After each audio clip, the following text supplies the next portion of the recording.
we value your time. We want to respect that. So we had said we'd get started at 1 o'clock. Try to wrap this up by 2 o'clock and get you guys out of here. We do appreciate everybody that registered and showed up.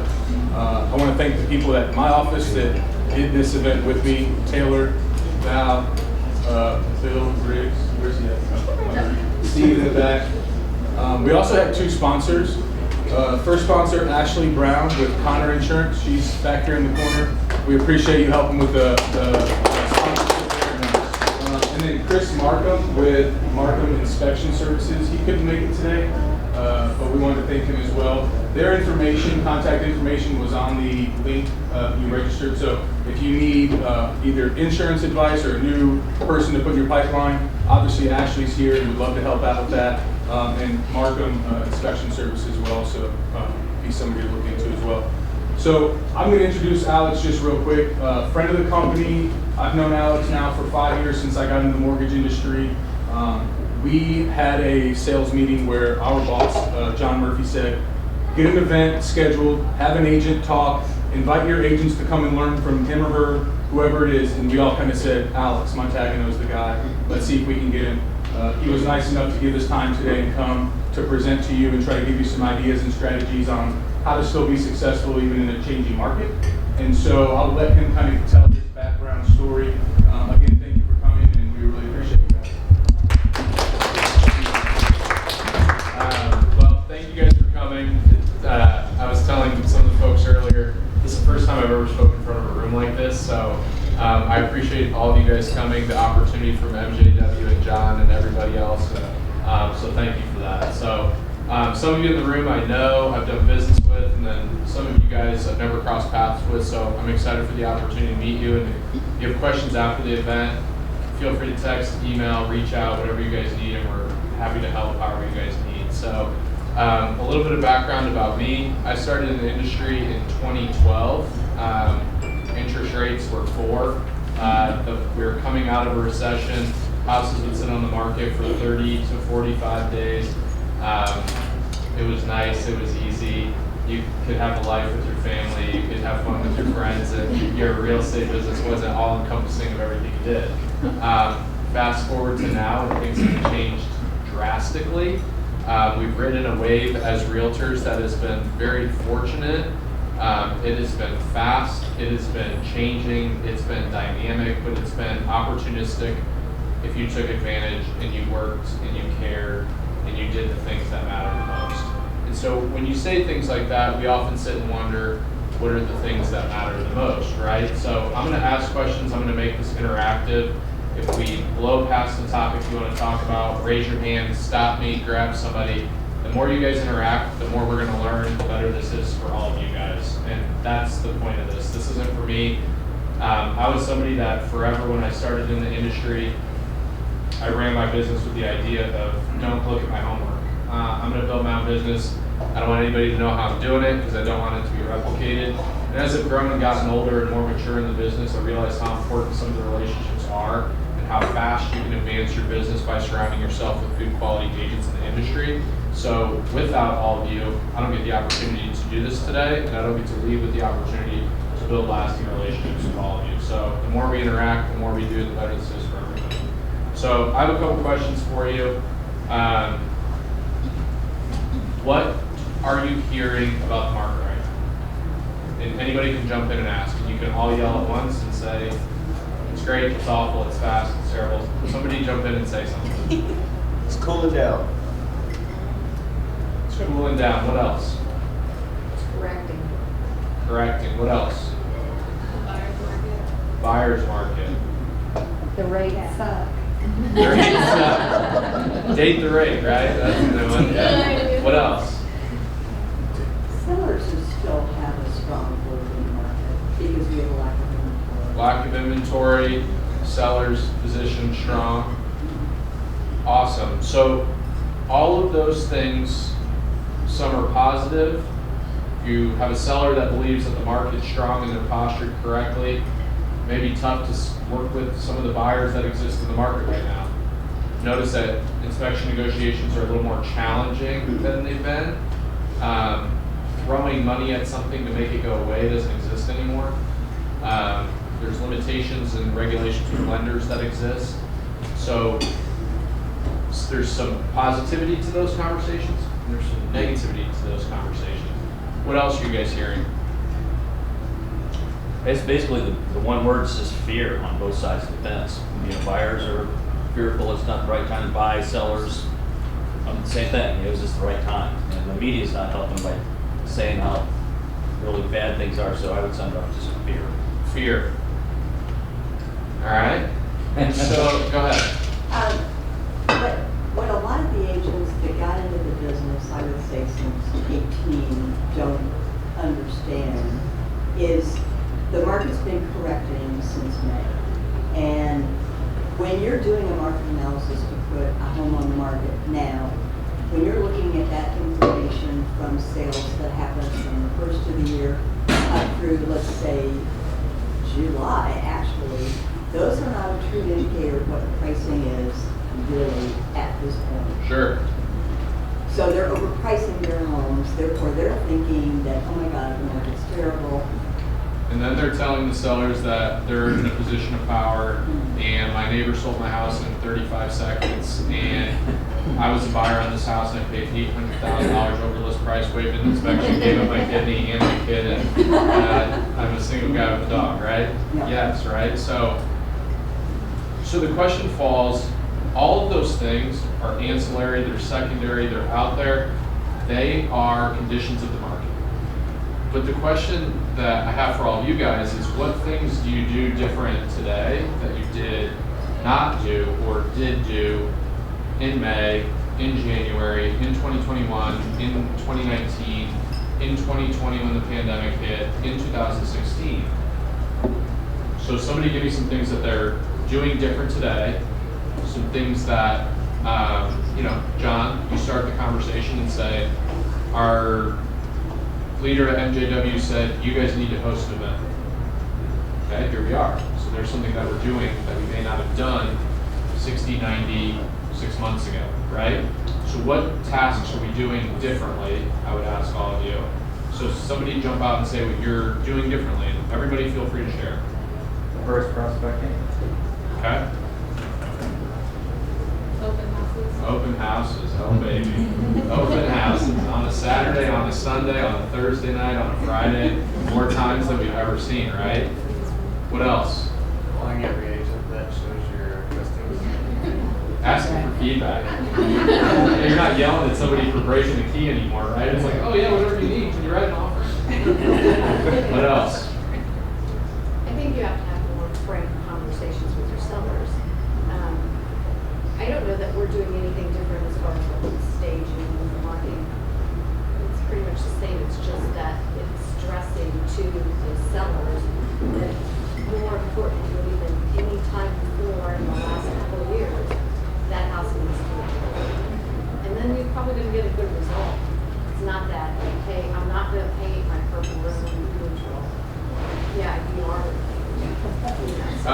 I recently had a seller on a listing. I went into the listing, it was a competitive listing environment, and here's what I said. You need to paint, you need to deep clean, you need to landscape, and you need to stage. And the longer that list got, with how much the speculation of the cost was, it was centered around the idea of, I don't want to spend your money, guys, but do you want to get this or do you want to get that? So we can spend $10,000 and make 25, or you can spend nothing and lose 50. What do you want to do? It's your choice. This isn't my home, this isn't my money, but it's my job to sit here and be honest with you.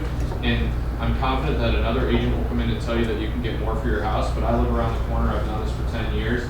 And so what I'll do for you is I'll pay the tab for the staging because I believe this is how you should do this. And so if you don't believe it, you can go work with somebody else and I'm A-okay with that. But in 6 months when your property doesn't sell, I'm still here to help you because I care about you and I want the best result for you. And so one of the things, like, I got these crazy note cards. I'm not a note card guy, but I got all these things written down. And this could go all over the place. So it's fun, and I'm glad you guys are interacting. But it's like, guys, Bruce, your comment of fear is so, like, it's polarizing, right? You turn the TV on, you get on social media, these reels about money and economy. And I saw something with Gary Vee today, and he talks about buckling down on your spending, and if you don't have a boatload of cash saved, be leery, be cautious, be leery, be cautious. And there's a ton of education and information in that, right? Like, if you're gonna go out and buy a car, you should buy a car within your means. But the overwhelming thing that I always look back to is, guys, this is stuff you should be doing all the time. It's the tasks and the behavior that you should have done in 2012. It's the tasks that you should do in 2014. Well, I didn't want to do open houses. I didn't have to do open houses. My seller didn't want to. Okay, that's totally fine. You didn't have to. But could you follow up and get your seller feedback? Could you call another agent and ask for support? Could you evolve with the conversations that you have with your seller? Could you build strategic alliances in your industry that when a lender picks up a buyer, they say, I'm going to call Janet because Janet works all the time. Janet does open houses. Bruce does this. This is why we call Bruce. So a lot of what we see in the market right now is reactionary to what we're facing. It's reactionary to the fact that we have an 8.5% interest rate that got pushed to me on Instagram yesterday and said, Alex, is this real? I don't know. None of us know. Could it get to that? Maybe. Should you still call for sale by owners and go knock on doors if you're broke enough and you're desperate and you need help and your team lead says you need to do activities? Guys, like, the cool thing about real estate is you get to choose what you get to accomplish. And so for some of you, if you've been in the industry for 3 months, 3 years, 30 years, whatever it is, I've been in this 30 years, but I've done it for 10. And so I sat in a room just like this and listened to people 10 years ago. And I did call the for sale by owners, and I called the expired listings. And so I did that stuff in 2012, and it's conversations that I have with people on my team and people in our industry to do all the time. And so when we talk about tasks that we should be doing and opportunities that we should be pursuing, like when you're in the line at Starbucks and you hear somebody talking about things, that person could be somebody that needs your help to buy or sell a property. Are they uncomfortable? Why would it be uncomfortable? Digging a ditch outside in the middle of summer is uncomfortable. Sitting in an air-conditioned room, making phone calls to people about how you want to help them with anything real estate related, the discomfort that you have is head trash in a story you're telling yourself that likely doesn't exist. A famous quote that I read all the time is, we suffer more in imagination than reality. We tell ourselves the stories that we don't want to believe, so we trick ourselves to not do what we have to do, to then get distracted by something else and then move on to a different task. So instead of prospecting your clients or doing something for your peers, you find an opportunity to go, shoot man, that inspector called me and he needs to get let in the house, I'm gonna go do it right now. And then you go home, and then the next distraction comes up, and the next distraction comes up, and you tell yourself that the reason my real estate business doesn't succeed is because rates are at 8.5%. Rates are at 6%. My client didn't want to buy. That's okay. So to pull back some interaction, one of the comments I'm hearing, I want the market to slow down, I want to get some information about rates, and I want to wait until after the first of the year to move. I want to extend my lease and take a break. And so with those things, what is your conversation back to a client that tells you that? Or, I don't know enough about the market, or rates are too high, I didn't know my payment was going to be this. Or, I just talked to a lender and holy smokes, I'm not doing it. Okay, what is the conversation you guys are having? Somebody jump in and tell me what that looks like for you guys. Well, we don't know what rates are going to be 3 months, 4 months, even 30 days from now. And every time rates go up, their opportunity to buy a certain price range house goes down, so they're able to buy a less house. And if you're paying rent, and if you're renting, and if you're thinking you're going to pay and extend your lease, then your lease is going to go up. And you're not building any equity in the apartment that you're leasing. But you're also losing equity, and you're losing your buying power by waiting. Okay, what else are you guys saying? What other objection handling things we do? Talk to your lender about buying down the rate, getting closing costs. We can start to do that again. Ask one of those sellers that are puffing their chest to buy your rate down. Yeah. Yeah. That's an option. What else, guys? We're not even at the, what is it, 40-year mortgage average rate yet. We're still below that. So, yeah, we got spoiled with the 3, 4, 5% rates, but they're gone. Those days are gone. You know, right now is the best rate you're gonna have. So, waiting's gonna cost you more money. Go ahead. If you're timing the rates and you're trying to time the market, what do you think that'll look like when we're shopping and rates have gone down and everyone else is out shopping? Okay, great. Anything else? I mean, it might be a good option for some people to take an arm. Armflex, those are great. Marry the house, stay with the rate. So what about just simply asking, why do you feel that? There could be a ton of factors that exist, right, guys? Like, they could blame the rate. But one thing that I've been talking about more lately, ask more questions, ask better questions. So typically, there's a guard. You go on a date and the girl says, this is what they used to tell me all the time, Alex, it's not you, you're a great guy, but man, it's me. I don't want to do it. And I was like, man, all these girls just don't want to be with me. It's like, well, you're kind of a wacko, but that's okay. But there's typically something past that, right? So the easy thing is what's in the media and what's on Yahoo and what's on the front of your internet and what's on Instagram and what your friends are saying. I have my own friends that tell my other friends, gosh, don't even talk to Alex about real estate right now. He's crazy. He's going to tell you why you think you should do this, and you should tell him why there's no reason you should ever do it. Guys, like, the more questions you ask and the further you get into the surface, maybe it does make more sense to stay put for somebody. And so if we all sit in this room and we answer the question, who does this full-time and who does it as a hobby or part-time, right? If you say I do it full-time and the average person moves every 5 to 7 years and you're going to sell real estate for 30 years, how many transactions get bundled up into that?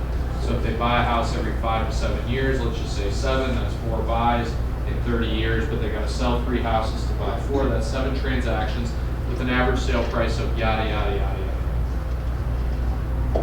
Why is it our job to say, to twist an arm on somebody's biggest investment in their entire life? Guys, if there's going to be a 20% scale back in the market or a 50% scale back in the market, all stuff we don't know, every single person that you have an opportunity to help and support matters more now than ever. And so if you're a real estate professional that truly sits across the table from somebody and cares about somebody's best interest, and when they sign that contract, it matters more than ever what they pay, what the rate is, who their alliances are, so who inspects the house, who provides the insurance, who does the rate, all those things, right, guys?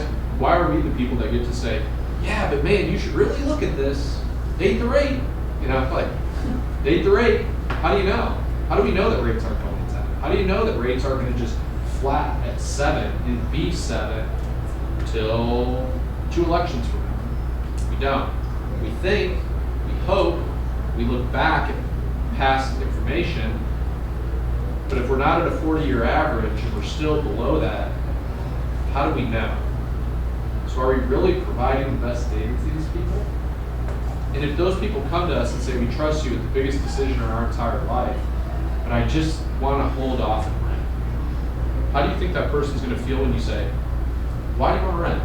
I don't know about this, I'm uncomfortable about that, my job is not stable, my wife, my spouse, my partner, our life, our kids, yada, yada.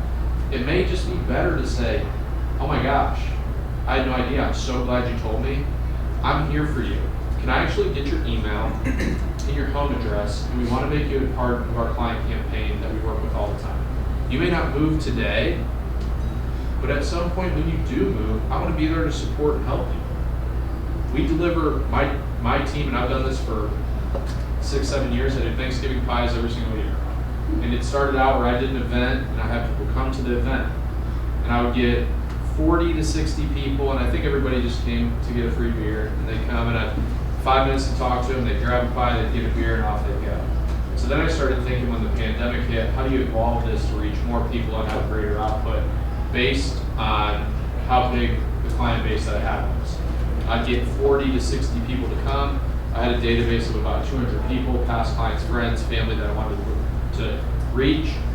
I was only hitting about 33%, so I thought, what if I took the time the week of Thanksgiving and I drove and delivered pies to everybody? It wasn't that, hey, which pie do you want? It was, you're getting a pie whether you like it or not. And if you don't like it, give it to your neighbor. Give it to somebody that needs it. Give it to a family member. Be nice to somebody. What I learned very quickly was, in the pandemic, I got texts that were like, man, Alex, we didn't know if we'd get a pumpkin pie this year from you. Like, this is a glimmer of hope. And so I know for a fact those people will call me whenever they want to move for the rest of their lives. And so somebody that's building a business and still evolving a business, you start to build a business of pillars underneath you that help drive and support you, so your business can start to become projectable. You start to know when your income's coming. You start to know, and it's not regarding what the market is, it's who your database is, who your peers are, who your raving fans are, and when you do your work. So as a single guy, when I was in my mid-20s and I was building my real estate business, and all the families in our industry would go on vacation in the summer, and then realtors would get back, and people would slow down in August, September, October, and then coast through the end of the year. That's when I would do my most open houses, my most interactive activities, my Thanksgiving pies every single year. And every December, it was the best month of the year. And so people would say, well, I hear it's a bad time to sell. Well, guys, last year, as a solo agent, I sold this.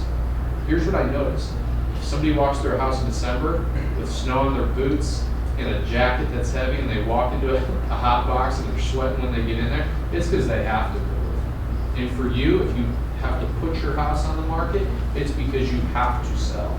And just because it's not perfect and it's not sunny outside, doesn't mean there's not a buyer for your house. That person that's walking in the door is not a looky-loo.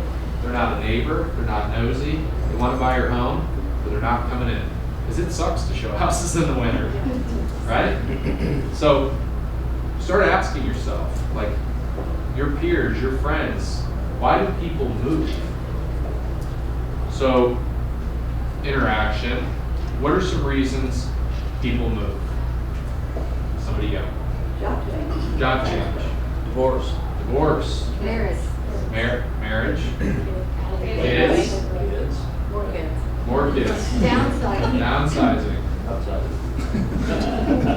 Death Dogs. in the family. Disease. Interest rates are low and I can leverage a move laterally to get a bigger opportunity. I want to stop renting. Want to stop renting. What else? Location. Location, I want to be closer to work, I want to be closer to friends, I want to be closer to daycare. What else? Investments. That's great. What about I lost my job? Woo! They sat in those conversations? Got a text yesterday, first time. Alex, I lost my job, I wanted you to hear it from me first. Can I sit down with you? I just would love someone to talk to. Is that a client for life or is that a client for life? And I worked with that guy 10 years ago, totally different life. He's now a client, he's now a friend, and now he's a raving fan. He's somebody that I can put in my corner as somebody that I can count on forever if I ever need it. Right? Stuff to think about every single day when you guys get up and go to work. So questions I get from people all the time is like, Alex, what do I do with my day? And so what I always say is like, take a list. I have a list here. We go back. And the list says, boring wins. The boring monotony every single day is how you win in this business. Can you make somebody happy from Facebook? Can you comment on somebody's Instagram post about their kids? Can you go buy a stranger's coffee at Starbucks? Can you go knock on the neighbor's door and tell them something nice about their kids? Right? It's really easy to make hay when the sun shines. Can you make hay when it's terrible out? When it's cold, it's rainy, rates are 8, and you don't feel good? Can you get up and go to work? And it's the stuff that you guys have to do every single day. When your client says, I want to go to the gym at 9 o'clock at LA Fitness, RIP, LA Fitness at Glendale, but Ken, I want to go to the gym. Can you meet me at 11 o'clock to ride golf? When I was 25 years old, I did it, and I complained all the way to the bank when I got my commission check. We'd all love a commission check today, right? So the boring, for sale by owners, expired listings, calling your database. It's the holidays, guys. You have a reason to call them.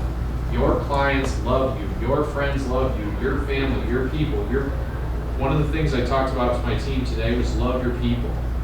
They are the people that are going to know if this market changes or things get tough or things get great.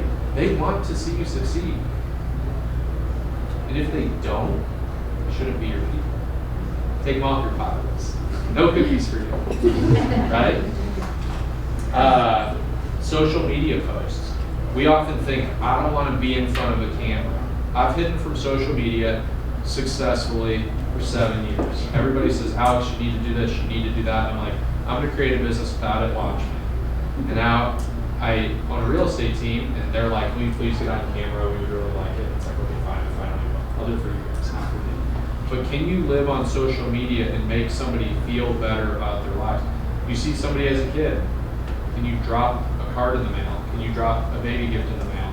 I had another realtor give me a bottle of Dom Perignon and two beautiful, I had twins. We got two, sleep sack things, and it's like, holy smokes, that's incredible. You did that for a friend, imagine what she does for her clients. No wonder her business is unbelievable. It's amazing, right?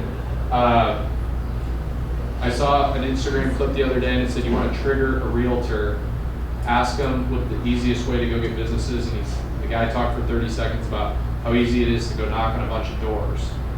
Woof, I've done it. I've done it. And it's like walking up to the house and it's like, oh man, I feel discomfort in my back, in my stomach, I'm gonna throw up on the guy who opened the door, so I don't do it, right? But guys, like if there are certain things that work in every single market, go to Broderville, go knock on everybody's door, do an open house, 10 to your right, 10 to your left, 10 across the street. You do an open house, what are the things that you say to people at an open house? Do you have a realtor? No, do not say that. Ask them. Oh, do you live in the neighborhood? How long have you been looking? Are you looking by yourself? What success are you having? You know what conversations I hear back?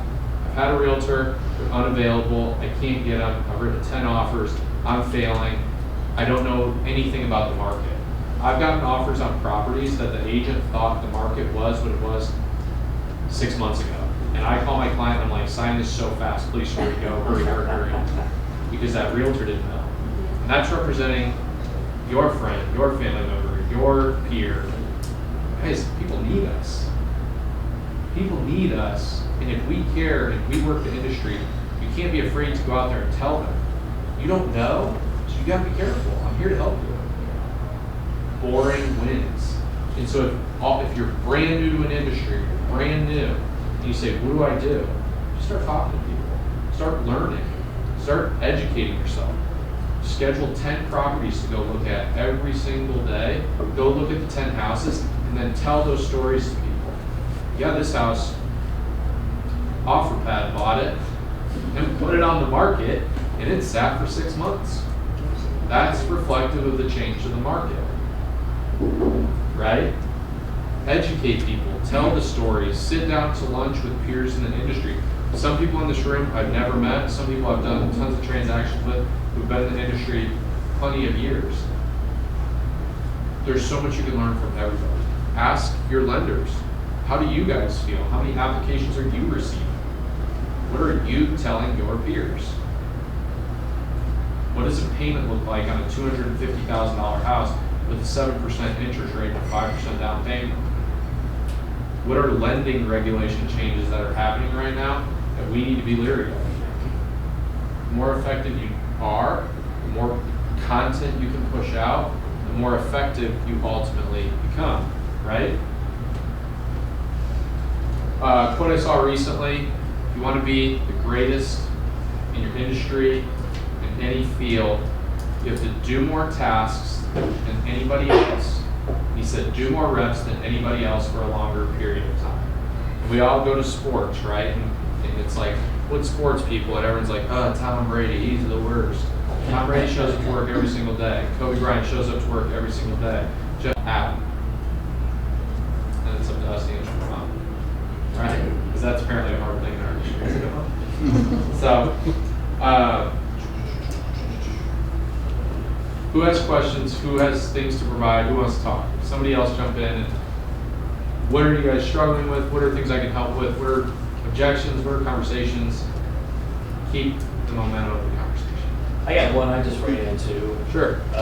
Client wants to sell their house, but they want to wait till spring because everybody's told them their house is going to be worth more and sell quicker in the spring than Sure. now. How would you overcome that? Is that the only reason they want to wait till the spring? They want to do some a little bit of work on the house, maybe some that doesn't need to be needed. That's a whole other conversation. Sure. But in their heart of hearts, they just think it's going to be worth more in the spring. They don't have to sell it right now, and they're thinking, okay, we'll spruce up the place, put it on the market in spring, and we'll make more money than we'll now. Do you feel like that's an objection? Or is it just information? Just answers to the test. Thank you, Mr. Seller. When would be a good time for me to follow up with you? How's February? Our market in January, guys, if you're active in our industry, when it turns January 1, it turns on. And it's done that for a long time. That is not coincidental. That is not accident. That is an automatic. We don't get bad weather until February. And we get like 2 bad days of snow. So, the spring market is January 1 to March, April. Then I would say the summer market is from April to June. And then we get a slowdown with school and summer break. And then we pick up the fall market in August, September, October, right? So the conversation would be, when in the spring are you looking to put the house in the market? Is there a specific time? What work would you like to have done? Well, I want to paint. I would paint too, right? Do you need a painter? I know you said you don't need a painter, but I have a really strong relationship with this painter. You should talk to him. He's unbelievable. He painted my personal house. And I'll plug you and I'll move you to the front of the list if it's something you'd like to do now. Oh, we'd love to have the house painted by Christmas. Oh, cool, it's December 20th. Let me call him right now. Hey, can you get in here and paint this week? Make those things happen for somebody and they'll go, holy smokes. So every time they think anything centered around their whole life, what do? Alex, do you have a dentist? Yeah, I do. It's a client of mine. Call him right up the street. Tell him I sent you. So start gouging my gums. What do you need? How can I help? Like, it's the joke. Oh, he has a guy for everything. But guys, that's what our job is. We are value providers. We are solution finders. That's what we do. We're not just people that write contracts, push paper. And if you do, good riddance. But if you care about people, the conversation is, that's awesome. Where are you going? Where are you moving? The spring? Perfect. It's a great time to sell. I met with somebody yesterday that said, I have these life things that need to happen. And I was like, oh, cool. Turn of the year, you're going to be in great shape. Oh, Alex, we're talking like May. Oh, man. May's magical in Indiana. It would be great to pop a sign in the yard of your house. What projects do we need to do? Your kid has a lot of toys. In the next 6-7 months, pick up the toys. That's it. Live here. Have fun. Call me and talk to you in March. What else? Go ahead. I would say just like creating urgency and like the idea of necessity of like certain tasks that we recommend they do that they may not want to do or think they don't have to do, but understanding that if they were to do that, they would get ultimately what they're wanting out of the house. So what does that conversation look like for you? So what that looked like for me was a pipe had burst, so they got it fixed immediately, and there was a hole cut in the closet. And the seller was like, why do I need to fix the hole? It's fine. In a closet. In a closet. He's like, I can't see it. You can't see it. Why does it matter? And then it's something like that, or it would just be, why do I need to trim the hedges? It's almost winter time anyway. It's like, well, you can't see out the windows. They're like, oh, well, it's never been a problem for me. Sure. I was like, it's not about you. Yeah. So what I've found is the most powerful thing is that stories sell, right? So we talked when you got here, so I know that you're newer, but that story that you get to tell now is, yeah, I know. A client of mine purchased a house with hedges in the front that you couldn't see out the door. It was a mess. and they put the house on the market. The curb appeal looked terrible. They didn't get any showings. I went and looked at the house. My buyer gained all the leverage. We got the house 10% below list price. Tell the story. It's a real story. It's not nonsensical. It's not fake. It's real. It's why when you walk in there, you say, you got to trim the hedges. Why? Because the first picture that goes on Zillow, Realtor.com, the MLS everywhere is of your house. Trim your hedges. I won't. If I send somebody out here to trim the hedges for you, would you be open to paying them? I'm not paying for anything. I'll pay for it myself. Well, I don't want you to do that. Well, you're not going to pay for it, and you signed a contract, so it's either me or you, and I want your hedges trimmed because I want it for you.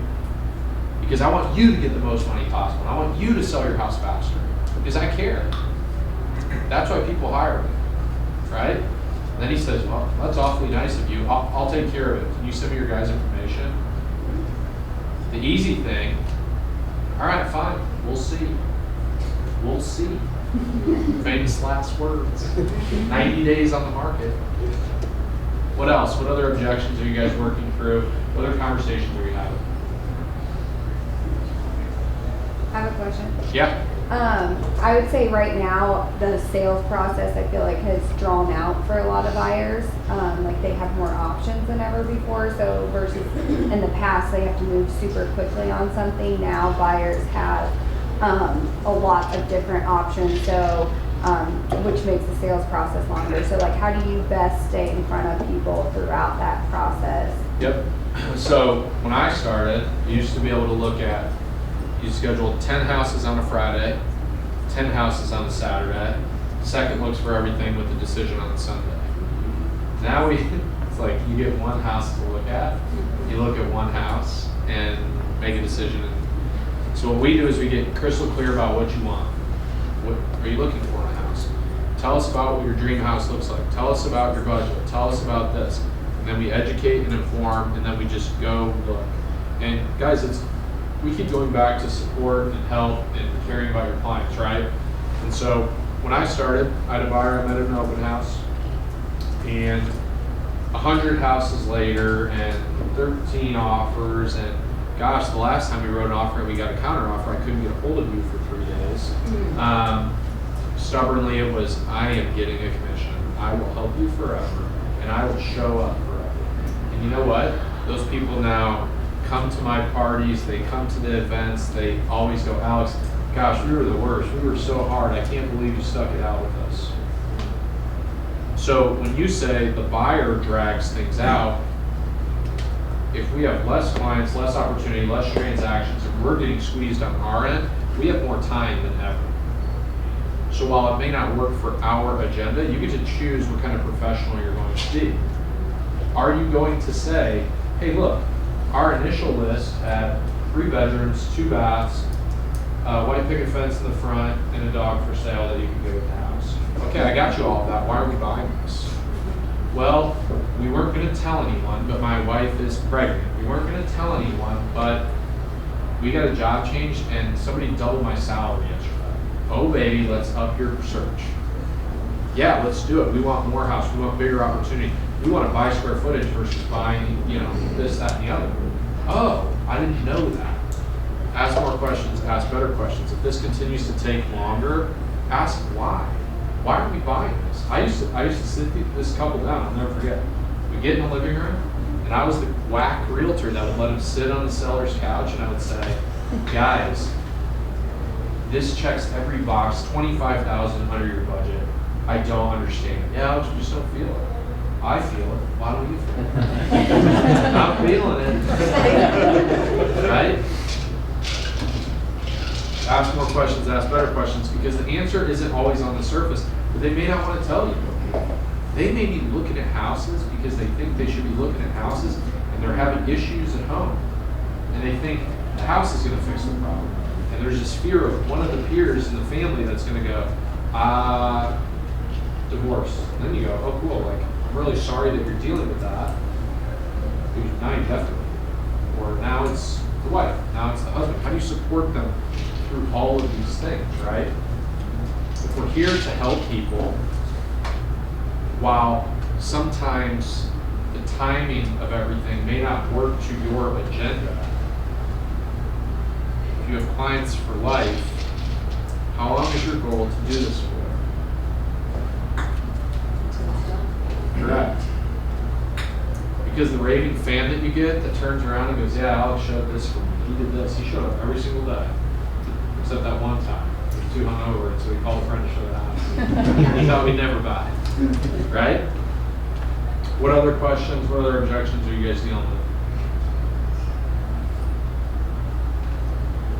I think the other thing to point out, in whatever market, if you are a professional on your side and you're working with someone else, how many times do we speak or speak to lots of different agents that I've had great transactions with? I think that is a huge help. When you're the one, if you are in a competitive situation and your offer comes across, that agent's probably going to go, you know, like what we heard before, and like, great. Oh, man. You know, all that kind of stuff.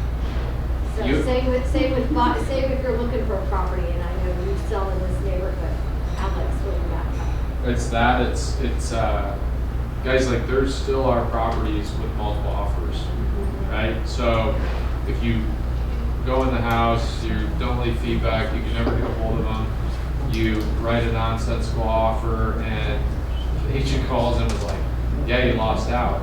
You could have been the best. You could have wrote the best purchase price. You could have had the best terms, and you could say, this does not add up. I don't feel comfortable, but I know Bill, and I feel more comfortable with Bill. Let me try to go back and negotiate with Bill. Why? Because I'll sleep better at night if I do a deal with Bill. And so will you. And we'll close in 30 days. And he knows. Go ahead. One thing, too many agents either send you an email or they send you a text. They do not pick up the phone. Yeah. And they don't understand that you don't understand what the thought process and the emotions are behind the text or the email. And that can solve so many problems right up front. I saw an Instagram reel yesterday, and it was a girl talking about all this, like it was a joke. She was a realtor, she's a friend of mine, and it was something about, I sent an email with no exclamation points, and if that makes me a bad beat, that's what I do. She like slammed her laptop closed. It's like, yeah, like you can't put an emoji in, you don't know. It's like, well, what the heck was that? What's the tonality, right?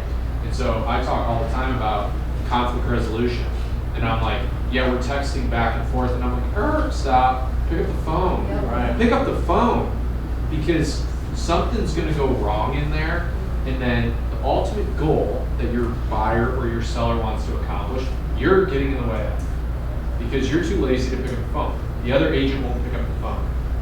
And I would stop and I would say, I'm driving, I'm with my kids, I can't do this. When is the best time to talk? I know you're busy, I know you have a lot going on, I will meet your schedule. Tell your partner, tell your spouse, I'm really sorry, this is what the job requires. I got a deal that's on the ropes, and this is what I got to do. But a lot of people in our industry picked up some really, really bad habits during the last year or two. Oh, yeah. And it's time to break those bad habits. Sure. What else? What do you do if you have a listing that's, they were looking at comps from April, you told them they wouldn't sell for that, they didn't listen, but you said, go ahead and do it your way, we'll reduce soon. It looks perfect, there's nothing more we can change on the exterior photos or Sure. anything. How do you go about it without kind of saying, like, I told you so? Because I don't want, and I've worked with them twice before, and they rave about Sure.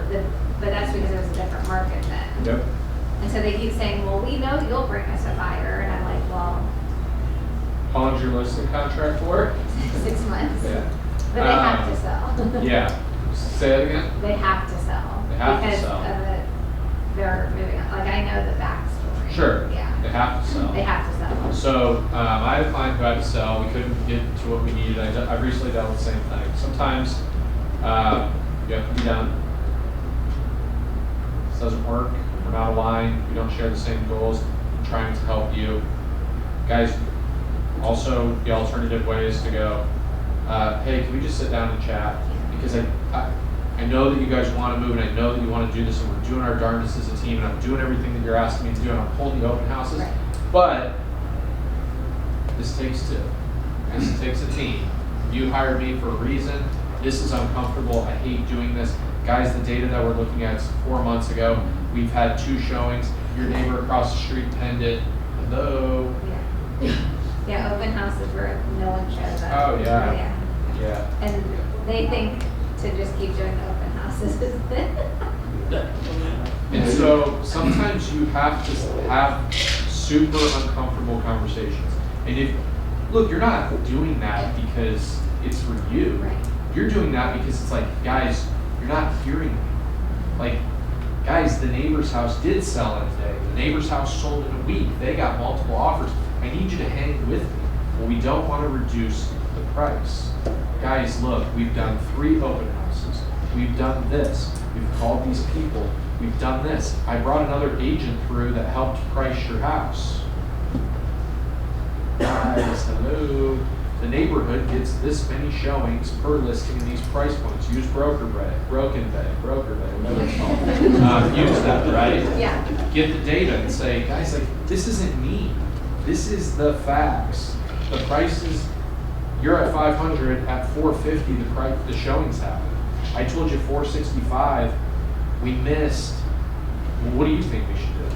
450? That's $50,000. That's 13%. Sorry. I'm sorry. I don't make the rules. We tried, guys. We're trying your way. What would you like me to do? Another open house? I can't. Until you play ball, I'm willing. You have to play together. Here's the sandbox. Playing together, you're not burying my head in the sand. And sometimes, all you can do is all you can do. And it's, you know, I got fired from the listing, and I was like, I always go back and check. Still available. Yeah. Still available. And I'm like, man, I remember those conversations at 9 p.m., 7 a.m. on the beach with my kids. Like, huh? Buddy, I told you this. I did that. Are we working together, or am I working for you? Which one is this?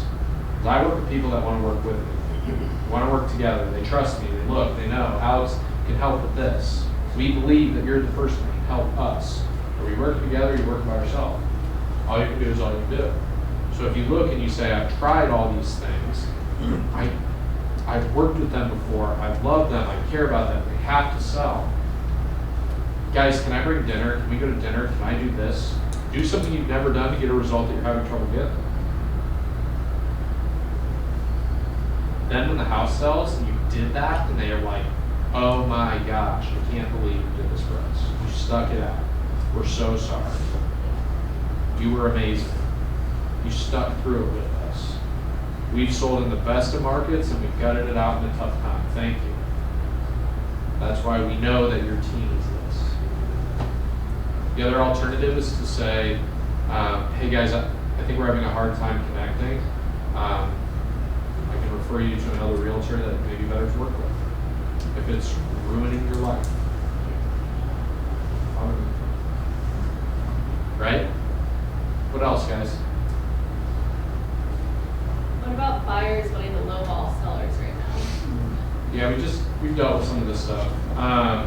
Some of those are out of respect for realtors on the other end of a transaction. Like, so questions: how long has the house been on the market? Why lowball? It's more of people you've dealt with. So just like an example of like a house that's listed for 260 that's been on the market for 2 months. Then I've got a client that's wanting to offer 220. And it's definitely worth at least 250. Is it? Sure. Have you talked to the realtor? Yeah. What's the realtor say? They always talk about all the work they put into the house and that sort of stuff. Why isn't it selling? Well, they have it priced at 265 or 260, something like that. I guess mainly like how do you, I think communication with buyers right now, because they do see that, oh, it's a buyer's market, like houses are sitting so much longer, there's not multiple offers, and I know that's not the case everywhere. Sure. But I mean, we have been watching some of the houses that some people who've been showing houses Yep. they're sitting, and they're sitting for a long time, and the price isn't dropping low enough. So, okay. So, And it's just like, if they love the house and they're not willing to get up to that price point, yeah. it's a broken record, I guess. Like, So- you just keep going around, round, round. Have you taken them back for a second look? So let's try this. When you leave here, call your client and say, I have a great idea. Oh yeah? Let's go back and look at the house again. Why do you believe that it's worth $220? Why do you believe that it's overpriced? The data shows the seller won't do any less than this. Let's go back and look and determine if we're wasting time. If you guys love the house, there's no competition. Let's write the offer at $240, get it done at $250, and you guys are in a great opportunity. It checks all of your boxes. Well, I don't think it's worth that. Let's go back and either shoot it behind the shed or re-engage the conversation. And if they say, no, I love it at $220, say, all right, offer. Write the offer. And you waste a couple hours of your time. You're already wasting time with the client anyway, continuing to talk about it.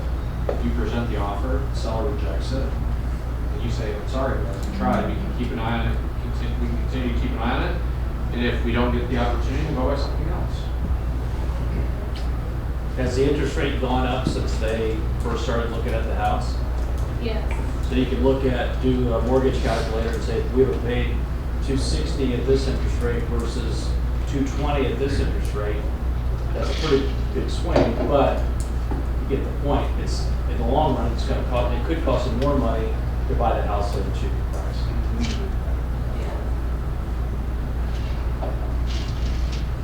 Anybody else have anything going on?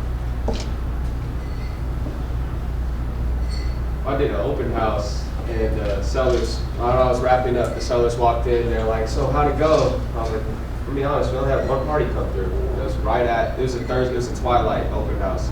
So they came at 6, they loved the place, and I, kind of questioned them, like, oh, what are you looking for in a house? And they're like, well, we're still finishing up our lease. We got a few months left, but I just wanted to show my husband, and they're like, this is gonna be my studio. They're already talking about it as it's their home. And I told the sellers that, like, oh, we want to sell this place so bad. What do we got to do to get it sold? And they're like, I learned firsthand that sometimes it just takes the right people to come through. I'll reach out to them, I'll be in touch with them, but ultimately, it's about sticking to it. How do you navigate that conversation with someone who's like, or we'll drop whatever we need to do. We'll slash the price. We want it gone. Well, how do you navigate kind of that? What's their driving reason behind that? They live in Whiteland and they want to move up to Carmel. They have a house identified that they want to purchase? They have like a friend that they're going to move in with, like as a rental, and they're like cottage home in Carmel. Sure, yep. Yeah. Okay, so what's the house priced at? It's at $290. How long have you been on the market? It was off the market. Like an investment company tried to buy it and it just Sure. went back. So now I think it's about a month and a half. Okay, and what the investment company try to buy it for? It's not my list, it's on my team. Sure, yep. But so I didn't know what the exact offer. So you don't have they all put the in. information. Yeah. That's fine. If we took it to $250, would you sell it? And I could bring you multiple offers. I think they would. I wouldn't do that. Oh, okay. What's the bottom? Ask more questions, ask better questions. I'll get rid of this. I'll unload it. Okay, talk to me about what that looks like. Should we put it for $1 in the BLC and see who bids it up? Why would we do that? That's crazy. I owe $249 on it and I gotta pay you. Oh, okay, so that means we gotta get you $265. Yeah, let's take it to your floor and see if we can drive multiple offers. A friend of mine in the industry, James Robinson, he has the toughest conversations with people. He is fearless to have them, and he always wins with his clients. You gotta have the conversations. I'll slash the price. I'll give it away. What's your floor? Well, I don't know. We've never talked about that. Okay. Cutting your price, they could say 10 grand. What? No way. I wouldn't do that. If I got you an offer for $260 right now, would you sign? Can I call that buyer that just walked through the open house? Do you authorize me to tell them that $260,000 is the price that you would sell for? Because I'll call them right now and say, my client will pay $260. You want it? Well, we need to talk to a vendor. We're not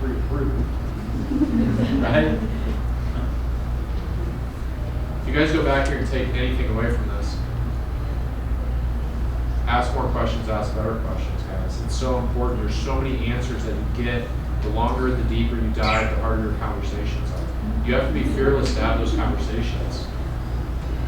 And if they say, that's none of your business, okay, sorry, just trying to be helpful. And on you go. You can't want this more than somebody else. You can really come from your heart. You can really care. You can pour everything into this. If they don't want to sell your house, they don't want to sell their house. You can't want to sell it for them. So it goes back to wanting what's in their best interest. We have a seller, house on the market. I prayed, and this was the net. We got an offer. I told you guys I prayed, and I needed this to be the net. I said, have you, to my team member, have you sat down and planned? Yes. I did this. I did that. I did this. I said, how long's the listing contract? 60 days. Okay. Then run out 60 days. Be supportive. When there's a showing, tell the people, hey guys, look, thank you so much for coming from the home. This is what the seller needs. She's authorized to tell you this is the bottom. Just cut to the chase. You think she'd do this? Nope. She prayed. It's important to her. This is her deal. What happens if you lose the listing? It's part of the job. Go get another one. Go get 10 more listings. Go do the boring stuff, right? It's about time to wrap. I have a quote for you guys. Some questions for you after. The great ones don't dabble. They show up every day, focus on what they can control, and are deeply committed to the process, even when it gets tough. It's timing, right? Are you committed or are you interested? Would be my question for you guys. And do you want to be great? You guys are all here for a reason. So I hope you guys took something from today. This was fun. I appreciate all your interaction. And thank you guys so much. Thank you.